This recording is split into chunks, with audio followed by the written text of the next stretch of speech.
It's always been crucial for our leaders to effectively manage crises. But with the coronavirus pandemic ravaging society, it's more important than ever to think about what effective leadership should look like right now. COVID-19 is probably the biggest challenge that we have faced at a global scale since the Second World War. This is a new situation for most leaders. And the challenges that they're facing now is not anything even remotely than what they have seen previously. Daniel Diermeier is the former provost of the University of Chicago and the recently appointed chancellor of Vanderbilt University. But he's also a world-renowned management scholar. At this moment, his expertise is essential. The ability for a leader to, on the one hand, be realistic about what the challenges are, to have your feet on the ground on that, but then at the same time to inspire confidence that we can get through this and come out stronger is absolutely essential. From the University of Chicago, this is Big Brains, a podcast about pioneering research and pivotal breakthroughs that are reshaping our world. This is our special series focused on how the coronavirus is affecting our society and what the top minds and researchers are focusing on during this pandemic. I'm your host, Paul Rand.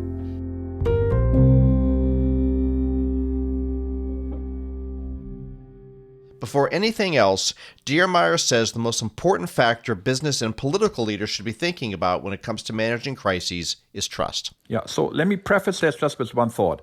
One of the things that make COVID-19 so difficult is the sense of profound and persistent uncertainty and changing understanding of the pandemic.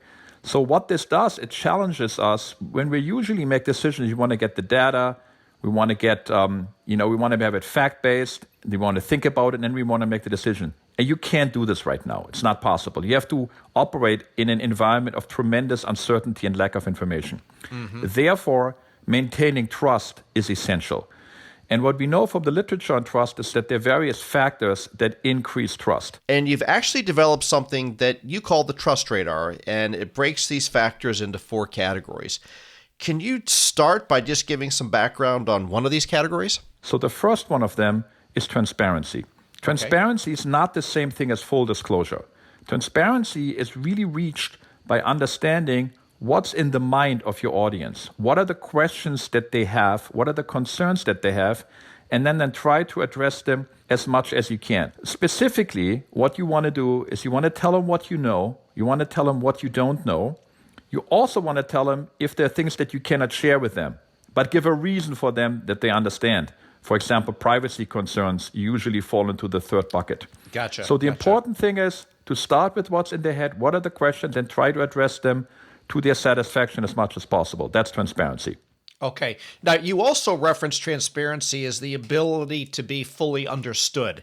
Yes. And I wonder, for our leaders, political or otherwise, business, is that often a problem for leaders to be fully understood? Yes, I think that here's the typical mistake that happens. There's a certain comfort zone that we have because we deal with certain operational issues that can be quite complex and complicated on a day-to-day basis. And we just assume naturally that everybody can follow that. But if you're not understood, you can't be trusted. So what's natural to you is to say, isn't that obvious? Isn't obvious to anybody else? And as a consequence of that, you're not being understood. If you're not being understood, people think you're hiding behind expertise and mumbo-jumbo, and then trust goes down. So that applies, of course, in the business sector, I'm assuming, equally as well. Everywhere. It's true everywhere. I think businesses are particularly in danger there, and leaders, because they operate in more specialized environments. And, talking to the general public is not something they have to do every day compared to political leaders. Gotcha. All right. Well, the next part of your trust radar is expertise. And that seems like it ought to be a pretty basic term, but I think in a crisis or a pandemic, expertise has a whole new level of meaning, doesn't it? Yes. So the first thing to recognize with expertise is that in the United States, companies are believed to have high level of expertise. People believe that companies are competent. That sounds like a good thing, but there's a flip side to that. If things go wrong now, people sometimes attribute this to bad motives rather than to a lack of capabilities. It's like the company didn't invest enough. Now, in the case of COVID-19, the expectations are lower. So people do not expect that, let's say, a bank or any other service provider, a restaurant, has a detailed response strategy off the shelf that can just be deployed. That's not the case. That would be the case in contrast, for example, with cybersecurity threats, where the expectations are very high.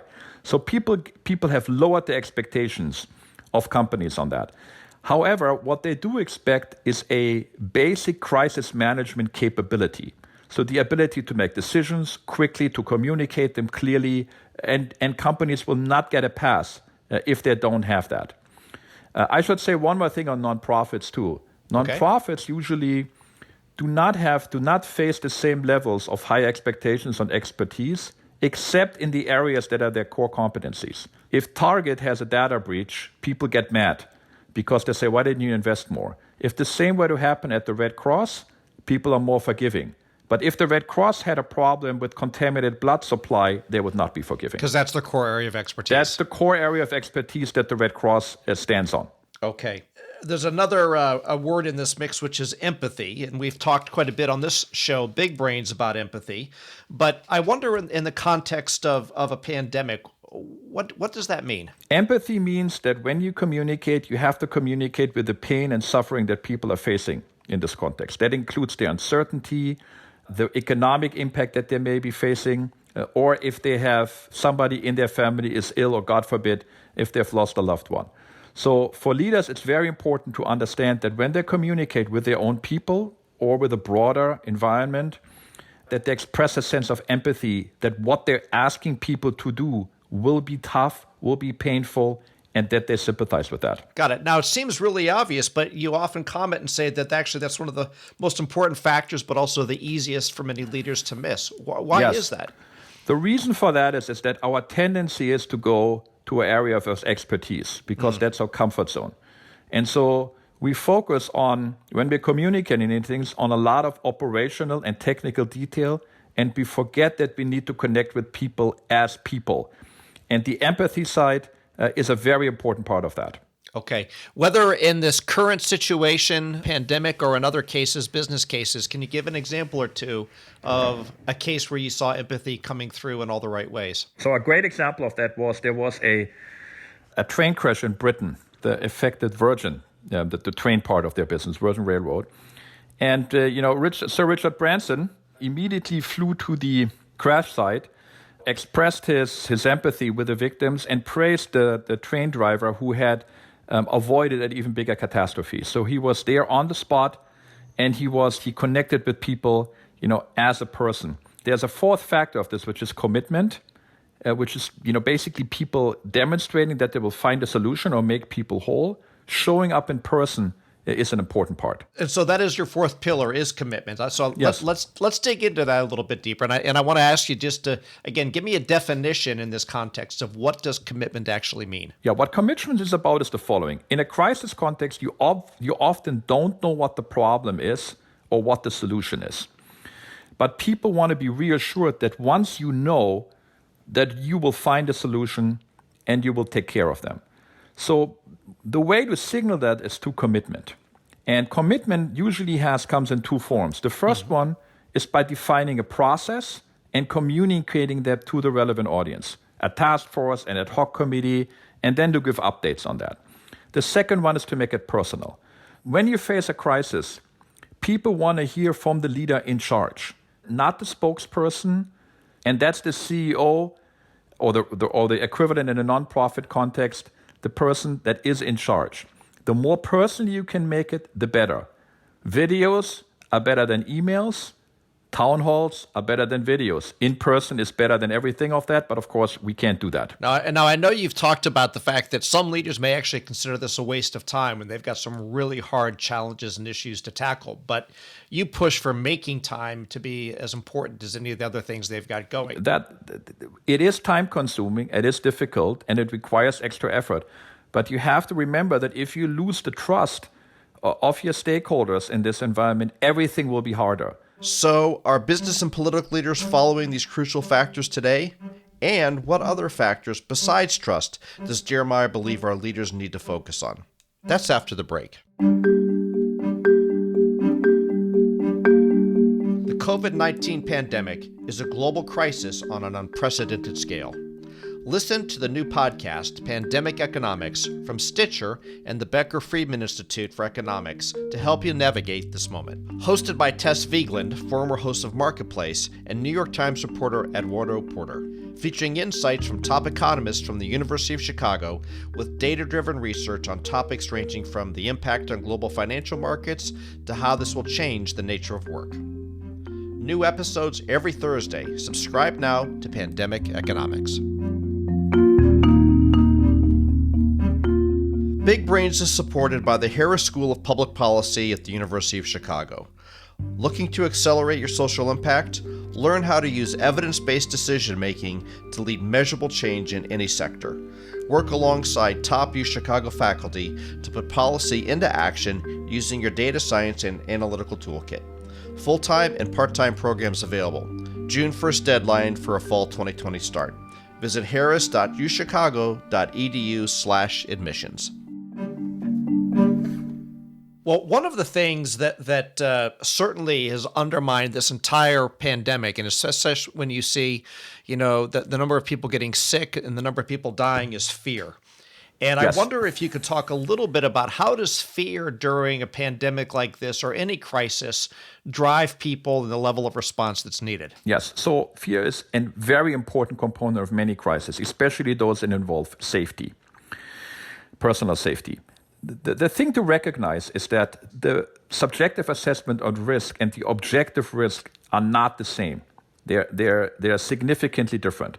This has been studied extensively in the area of risk perception and risk communication, and we now have a very good understanding for what are the factors that drive up risk perception or drive them down.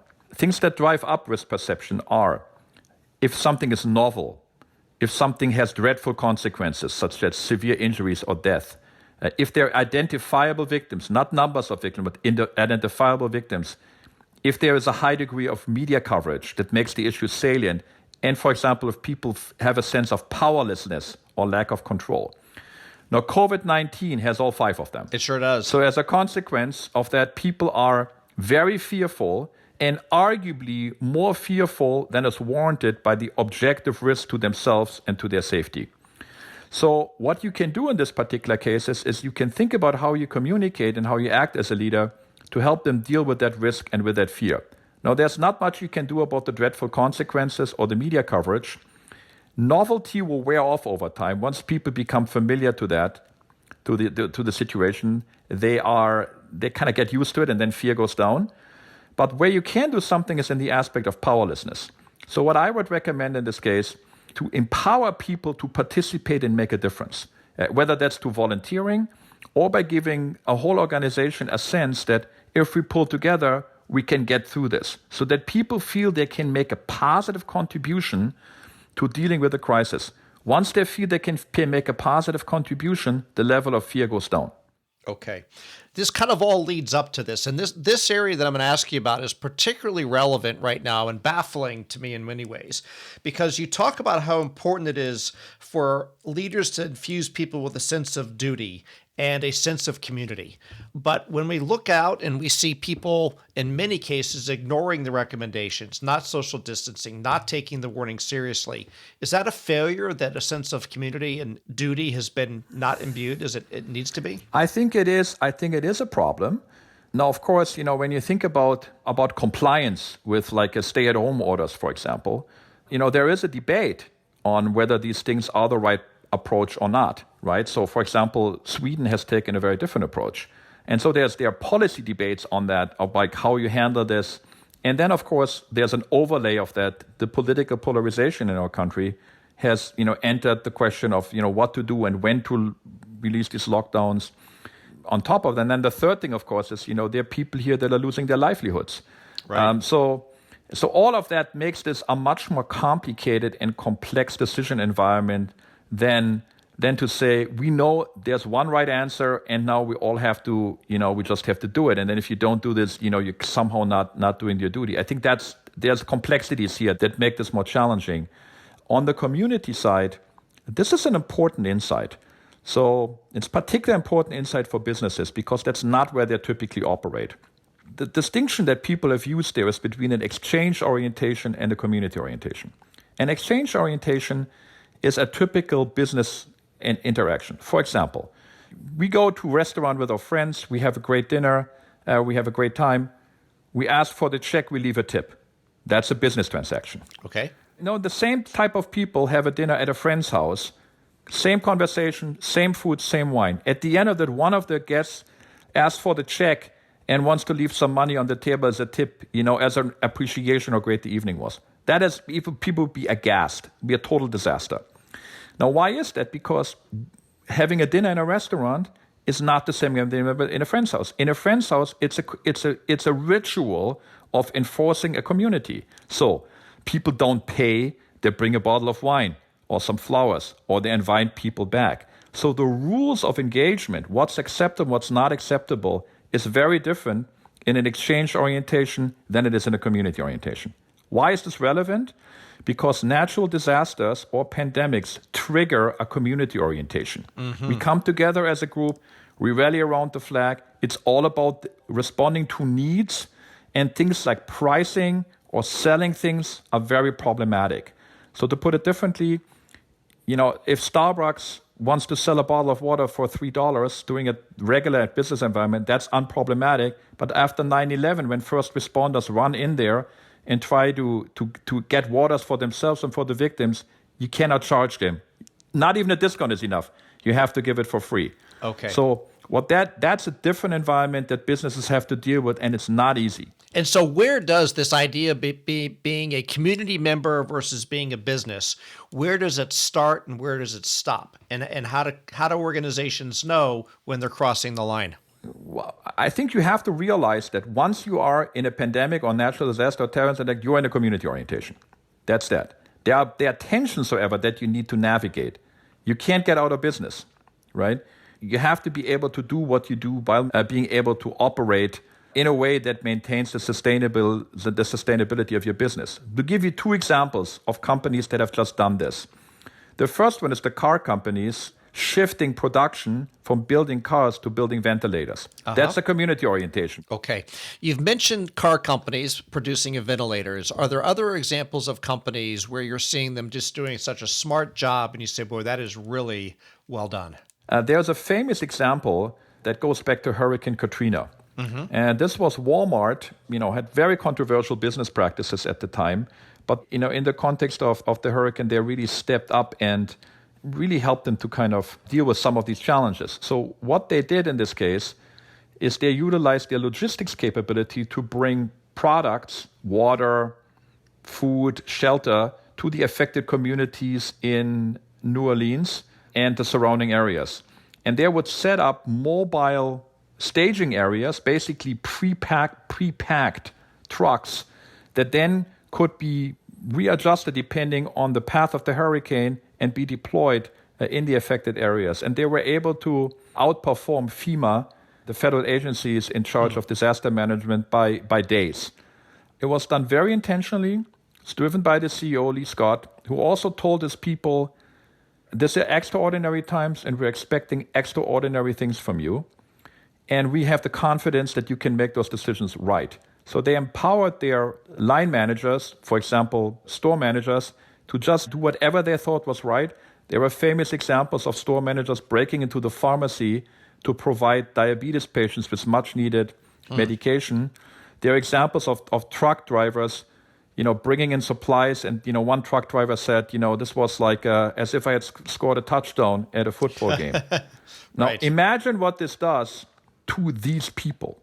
I mean, if you're a truck driver and this is your experience where what you do and you're literally saving the lives of people in the community, you will never forget that. Absolutely. So empowering people along those lines was not only important for the community impact, but for people inside the organization as well. Okay. One of the other terms I've seen you write about is something you call the Good Samaritan principle, which is combining caring and competence. And I wonder if you can expand about that a little bit more. So in a community orientation, we have certain paradigms of what a good, community member consists in. This can be summarized in this concept of like the Good Samaritan, reference to the famous story in the New Testament. And the person there is competent and he's caring. And that's the key. So business need to be competent and they need to be caring. You want to utilize your capabilities to have the maximal impact on the community. That is not always possible. If you're a skin moisturizer company, you don't want to hand out skin moisturizer right now. What you want to do instead, you want to volunteer or provide help and assistance in a different way. However, if you have capabilities that are useful, manufacturing capabilities, or even you have testing or pharmaceutical companies, by all means, companies should use this in this context. Mm-hmm. The caring part is very important here because making it personal, having the CEO and people involved personally, again, helps to reinforce the sense that this is something where the company steps up as a community member. Okay.